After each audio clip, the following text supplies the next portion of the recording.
భక్తాలి బృందాలి సలక్షణాశాః సంపూర్ణకర్త్రీం మహిషాసనాం శివాం మంజీరనీరస్వర ఘోషదీప్తాం వనదుర్గమాంబాం శరణం ప్రపద్యే. శ్రీ ఏడుపాయల వనదుర్గ భవానీ దేవస్థానం తెలంగాణ రాష్ట్రంలోనే ఎంతో ప్రసిద్ధమైనటువంటి క్షేత్రము వనదుర్గ భవానీ క్షేత్రం.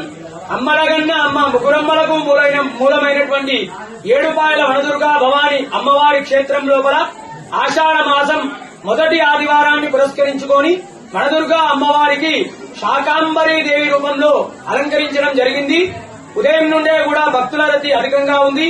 ఉదయాన్నే 4 గంటలకు అమ్మవారికి విశేషమైనటువంటి అభిషేకము, తదనంతరం అమ్మవారికి శాకాంబరీ దేవి రూపంలో కాయగూరలు, కూరగాయలు, అదేవిధంగా ఆకుకూరలతో విశేషమైనటువంటి అలంకరణ చేయడం జరిగింది.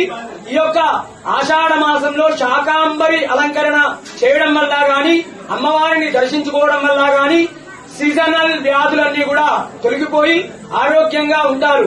అదేవిధంగా ఈ యొక్క శాకాంబరీ దేవిని దర్శించుకోవడం వల్ల సకల శుభాలు, అష్టైశ్వర్యాలు, ఆనందము, సంతానము, ఆరోగ్యము, అదేవిధంగా పాడి పంట వ్యవసాయము బాగా పండి అదేవిధంగా ఈ యొక్క లోకమంతా కూడా సుభిక్షంగా ఉంటుంది. తెలంగాణ రాష్ట్రం నుండే కాకుండా ఆంధ్రప్రదేశ్, కర్ణాటక, మహారాష్ట్రాల నుండి కూడా భక్తులు అధిక సంఖ్యలో వచ్చి అమ్మవారిని దర్శించుకుంటారు.